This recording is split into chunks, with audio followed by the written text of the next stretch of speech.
सुरेश प्रभु के rail budget से हरियाणा को खासी उम्मीदें थीं, लेकिन रेल मंत्री सुरेश प्रभु रेल बजट में हरियाणा की उम्मीदों को तोड़ते नजर आए।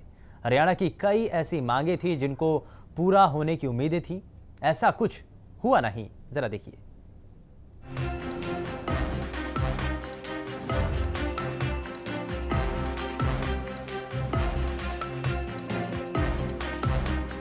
प्रभु के रेल बजट से हरियाणा को भी खासी उम्मीदें थी, लेकिन प्रभु किसी भी उम्मीद को पूरा करते हुए नजर नहीं आए और रेल बजट में हरियाणा वासियों की तमाम उम्मीदें टूट गई। लंबी दूरी की गाड़ियों की कमी और प्रदेश से निकलने वाली सुपरफास्ट गाड़ियों का कई बड़े स्टेशन पर ठहराव नहीं होना प्रदेश में रेलवे से संबंधित मुख्य समस्या है। चलिए पहले आपको दिखा देते हैं कि हरियाणा को क्या क्या उम्मीदें थी। भिवानी को बीकानेर डिवीजन की बजाय दिल्ली डिवीजन से जोड़ने की थी मांग। भिवानी से हरिद्वार और गुड़गांव के लिए ट्रेन चलाने की थी मांग। सोनीपत में रेल कोच फैक्ट्री स्थापित करने का वादा पूरा करने की थी उम्मीद। हिसार से चंडीगढ़ के लिए सीधी ट्रेन सेवा की थी उम्मीद। रोहतक से भिवानी कालका एक्सप्रेस में कोच की संख्या बढ़ाए जाने की भी थी उम्मीद। चलिए अब आपको हर जिले के हिसाब से दिखा देते हैं कि जिले को क्या उम्मीद थी। रेवाड़ी से पलवल के बीच रेलवे लाइन बिछाने की मांग थी। गोकुलगढ़ रेलवे स्टेशन पर वॉशिंग लाइन बिछाने की भी मांग थी। रेवाड़ी से बीकानेर मार्ग के दोहरीकरण की मांग थी। रेवाड़ी से दिल्ली मार्ग के विद्युतीकरण की भी मांग थी। रेवाड़ी जंक्शन को जयपुर की बजाय दिल्ली मंडल में शामिल करने की थी मांग। जाखल स्टेशन दिल्ली से लुधियाना शताब्दी ट्रेन का ठहराव करने की मांग। टोहाना में रेलवे रिजर्वेशन काउंटर खोलने की उम्मीद। भिवानी से लोहारू रेलवे लाइन को शुरू करने की मांग। भिवानी से रोहतक रेलवे लाइन के इलेक्ट्रिफिकेशन और दोहरीकरण की भी मांग थी।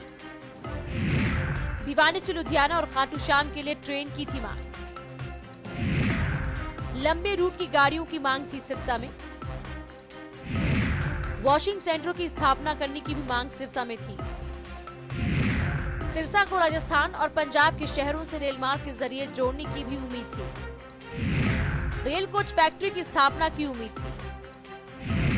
सोनीपत से गोहाना जींद रूट पर ट्रेन चलने की उम्मीद थी। कई ट्रेनों के ठहराव की भी उम्मीद थी। सोनीपत मेरठ रेलवे लाइन की सुविधा देने की मांग थी।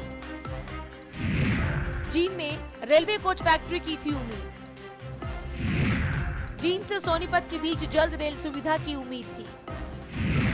जींद से हांसी के बीच रेल सुविधा की मांग भी थी। कैथल से दिल्ली के लिए ट्रेन की थी उम्मीद। नए रेलवे स्टेशन के जल्द शुरू होने की भी थी उम्मीद।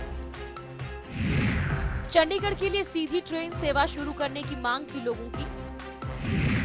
हरिद्वार के लिए सीधी रेल चलाने की भी मांग थी। अग्रोहा को रेल मार्ग से जोड़ने की भी मांग थी। करनाल रेलवे स्टेशन को जंक्शन का दर्जा मिलने की उम्मीद थी। करनाल से यमुनानगर रेलवे लाइन की भी उम्मीद थी। कई ट्रेनों के ठहराव शुरू होने की भी उम्मीद थी।